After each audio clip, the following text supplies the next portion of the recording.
Hello বন্ধুরা, কেমন আছেন আপনারা সবাই? আবারও আপনাদের স্বাগতম আমাদের চ্যানেল ট্রিবান বাংলাতে। বন্ধুরা, আজ আমরা আপনাদের নিয়ে যাচ্ছি এমন একটি অসাধারণ দেশের সফরে। এই দেশকে বিশ্বের অনেকেই আলুর দেশ বলেও চেনে, কারণ এখানে ৩,০০০-এরও বেশি আলুর জাত পাওয়া যায়। এটি এমন একটি দেশ যা বিশ্বের সবচেয়ে বড় অ্যামাজন জঙ্গলের বিশাল অংশ দ্বারা ঘেরা। বলা হয় এখানকার খাবার যদি কেউ একবার স্বাদ নেয়, তবে সেই স্বাদ কখনো ভুলতে পারে না। এমন কথাও শোনা যায় যে এই দেশের সঙ্গে এলিয়েনদের কোনো রহস্যময় সংযোগ রয়েছে। এটি এমন একটি দেশ যেখানে একটি বা দুটি নয়, বরং ৩টি সরকারি ভাষা প্রচলিত। আমি কথা বলছি দক্ষিণ আমেরিকার অন্যতম সুন্দর দেশ পেরুকে নিয়ে। তাহলে আর দেরি কেন, চলুন পৃথিবীর সর্বখ্যাত পেরুর এক দারুণ সফরে বেরিয়ে পড়ি। ট্রিবান বাংলায় নতুন হলে সাবস্ক্রাইব করতে ভুলবেন না। প্রথমে বলে রাখি, এই দেশের সরকারি নাম হচ্ছে রিপাবলিক অব পেরু। পেরুর বর্তমান জনসংখ্যা আনুমানিক ৩,৪৫,০০,০০০।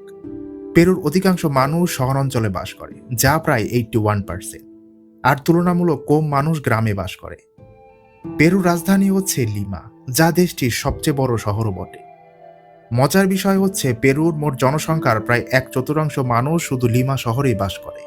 পেরুর সীমান্ত মোট 5টি দেশের সঙ্গে যুক্ত রয়েছে, যেমন Ecuador, Colombia, Brazil, Bolivia, Chile এবং প্রশান্ত মহাসাগরের সঙ্গে এর উপকূল রয়েছে। পেরুতে 3টি সরকারি ভাষা ব্যবহৃত হয়: স্প্যানিশ, কেচুয়া এবং আইমারা। এর মধ্যে সবচেয়ে বেশি মানুষ স্প্যানিশ ভাষায় কথা বলে। এছাড়াও অ্যামাজন জঙ্গলের আশেপাশে বসবাসকারী মানুষরা 13টিরও বেশি স্থানীয় ভাষায় কথা বলে। বন্ধুরা, পৃথিবীর 7 আশ্চর্যের একটি মাচু পিচু এই পেরুতেই অবস্থিত। আপনি কি কল্পনা করতে পারেন, সমুদ্রপৃষ্ঠ থেকে প্রায় 8,000 ফুট উচ্চতায় পাহাড়ের চূড়ায় একটি বিশাল শহর নির্মাণ করা হয়েছিল? অনেক মানুষ এই শহরের অস্তিত্ব সম্পর্কে জানলেও এর অবস্থান খুঁজে পাওয়া সম্ভব হয়নি। অবশেষে 1911 সালে গবেষক হিরাম বিংহ্যাম এটি আবিষ্কার করেন। আজও মানুষ সেখানে পৌঁছাতে গিয়ে কষ্টের মুখোমুখি হয়, কারণ এটি অনেক উঁচুতে অবস্থিত। তাহলে শত শত বছর আগে কিভাবে এত উঁচু পাহাড়ে মানুষ বাড়ি এবং স্থাপনা তৈরি করেছিল, তা একটি সত্যিই বিস্ময়কর। এর ব্যাপারে আমরা আস্তে আস্তে পরে আরও জানব। এই কারণে মাচু পিচু আজও বিশ্ববাসীকে অবাক করে রেখেছে। পেরুর মুদ্রার নাম হচ্ছে সোল। শিক্ষাক্ষেত্রেও দেশটি বেশ এগিয়ে রয়েছে। 2018 থেকে 2020-এর এক জরিপ অনুযায়ী পেরুর সাক্ষরতার হার প্রায় 90%। তো বন্ধুরা, যদি আপনি আলু খেতে পছন্দ করেন, তাহলে পেরু আপনার জন্য একটি আদর্শ স্থান, কারণ এখানে প্রায় 3,000-এরও বেশি আলুর প্রজাতি রয়েছে। পেরু দক্ষিণ আমেরিকার অন্যতম বড় আলু রপ্তানিকারক দেশ। শুধু আলুই নয়, এখানকার আমও বেশ সুস্বাদু এবং সুগন্ধযুক্ত। পেরু আম রপ্তানির জন্য বেশ পরিচিত। আরেকটি অবাক করার মতো তথ্য হচ্ছে, পেরু বিশ্বের অন্যতম স্বর্ণ উৎপাদনকারী দেশ। পুরো বিশ্বের মধ্যে স্বর্ণ উৎপাদনের দিক থেকে পেরুর অবস্থান অন্যতম শীর্ষস্থানে। পেরুতে প্রায় 90% মানুষ খ্রিস্টান ধর্মীয়, তবে এখানে অন্যান্য ধর্মের মানুষদেরও সমানভাবে সম্মান করা হয়। এই দেশে বিভিন্ন ধর্মের মানুষ একসঙ্গে বসবাস করে এবং ধর্মীয় সহাবস্থানে বেশ শান্তিপূর্ণ। এখানকার মানুষের বিশ্বাস স্রষ্টা একজনই, শুধু মানুষের বিশ্বাস ও উপাসনার পদ্ধতি ভিন্ন হতে পারে। পেরুর মানুষের সম্পর্কে বলা হয় যে তারা অনেক বেশি আবেগপ্রবণ। তারা তাদের অনুভূতিগুলো খুব সহজেই প্রকাশ করে। খুব দ্রুত তারা আনন্দিত হয়ে যায়, আবার খুব দ্রুত দুঃখেও ভেঙে পড়ে। রোমান্সের দিক থেকেও পেরুর মানুষ কিন্তু পিছিয়ে নেই। অবাক করার মতো বিষয় হচ্ছে, এখানে ছোটবেলা থেকেই ছেলেমেয়েরা প্রেম এবং সম্পর্ক নিয়ে কথা বলা খুব স্বাভাবিকভাবে দেখে। সাধারণত কম বয়সে এখানকার মানুষ বিয়ে করে ফেলে। প্রায় 24 থেকে 25 বছর বয়সের মধ্যেই অনেকে বিবাহিত জীবনে প্রবেশ করে। এখানকার মানুষ তাদের জীবনসঙ্গীকে অনেক গুরুত্ব দেয়। তবে পেরুতে একটি আলাদা সামাজিক প্রথাও দেখা যায়। কিছু এলাকায় বিয়ের আগে ছেলে ও মেয়ে একসঙ্গে বসবাস করতে পারে। এর মাধ্যমে তারা বুঝতে চেষ্টা করে তারা একে অপরের সঙ্গে ভবিষ্যতে ঠিক কতটা মানিয়ে নিতে পারবে। এছাড়াও পেরুতে বিয়ের পর অনেক দম্পতি বাবা মায়ের কাছ থেকে আলাদা হয়ে নিজেদের নতুন সংসার শুরু করে। তাদের ধারণা হচ্ছে বিয়ের পর নতুন জীবন নতুনভাবে শুরু করা উচিত।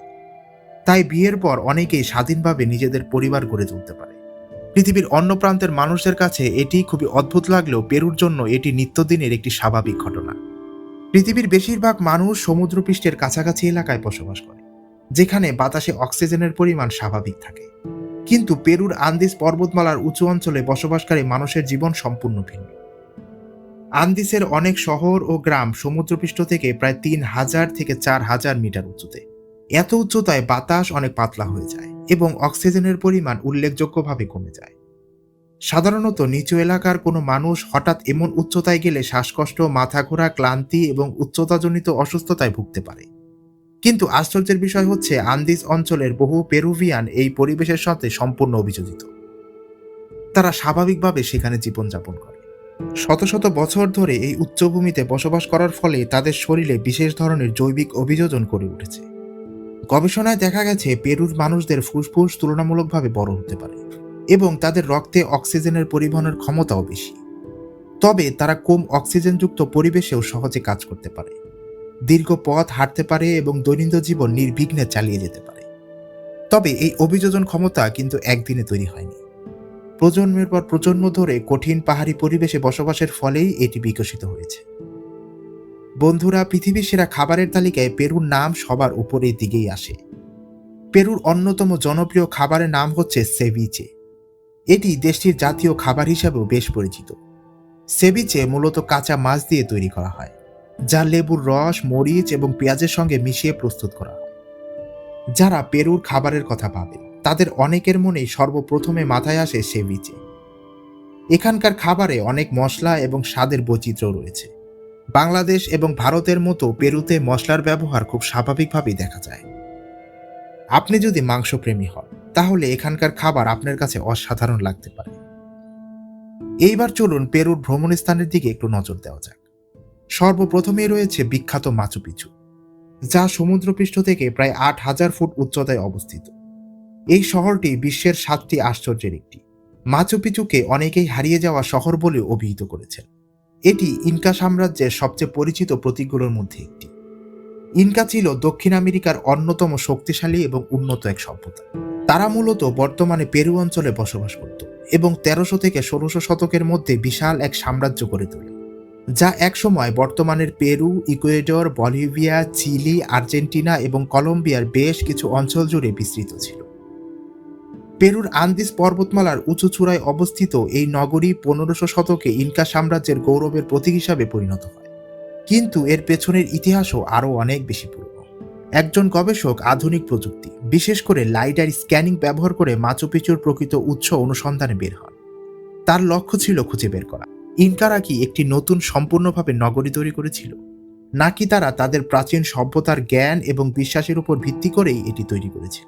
পরে এই গবেষক একটি পাহাড় চূড়ায় প্রাক ইনকা বসতির প্রমাণও খুঁজে পান, যেখানে গোলাকার ঘর, মৃৎশিল্প এবং মানুষের বসবাসের চিহ্ন পর্যন্ত পাওয়া যায়। তাই মাচু পিচু শুধু ইনকাদের কীর্তি নয়, বরং আন্দিজ অঞ্চলের বহু প্রজন্মের মানুষের স্বপ্ন, বিশ্বাস এবং পরিশ্রমের এক দীর্ঘ ফল। এরপর আসা যাক পেরুর আরেকটি রহস্যময় স্থানে, যার নাম হচ্ছে নাজকা লাইন্স। দক্ষিণ পেরুর মরুভূমিতে অবস্থিত এই বিশাল আকৃতিগুলো আজও এক রহস্যের নাম। এই নাজকা লাইনগুলো হচ্ছে মাটিতে নির্মিত কিছু অদ্ভুত চিহ্ন বা চিত্রকর্ম। তবে এখনও কেউ নিশ্চিতভাবে বলতে পারেনি কে এগুলো তৈরি করেছিল। ধারণা করা হয় এই রেখাগুলো খ্রিস্টপূর্ব সময়ের থেকেই বিদ্যমান। এর মধ্যে মানুষ, প্রাণী, উদ্ভিদের নানা ধরনের আকৃতি দেখা যায়। এছাড়াও মরুভূমির মাটিতে অনেক সোজা রেখাও রয়েছে। এই বিশাল রেখাগুলো প্রায় ৫০০ বর্গ কিলোমিটার এলাকা জুড়ে বিস্তৃত। হেলিকপ্টার থেকে এগুলো খুব সহজে পরিষ্কারভাবে দেখা যায়। তবে এখন আসে সবচেয়ে বড় রহস্যময় প্রশ্ন নিয়ে। খ্রিস্টপূর্ব ২০০০ সালের দিকে মানুষ কিভাবে এত বিশাল আকৃতি মাটিতে খনন করেছিল এবং এর উদ্দেশ্যই বা কী ছিল? যারা রহস্য ও ইতিহাস নিয়ে আগ্রহী তাদের জন্য এটি নিঃসন্দেহে একটি অসাধারণ স্থান। তো বন্ধুরা, এটিই ছিল সুন্দর এবং রহস্যময় দেশ পেরুকে নিয়ে আমাদের আজকের ভ্রমণ। যদি আগে কখনো এই দেশ সম্পর্কে জেনে থাকেন তাহলে আপনার অভিজ্ঞতা আমাদের সাথে শেয়ার করুন। ভিডিওটি ভালো লেগে থাকলে অবশ্যই লাইক দিয়ে রাখুন। দেখা হচ্ছে ট্রিবান বাংলার নতুন এপিসোডে।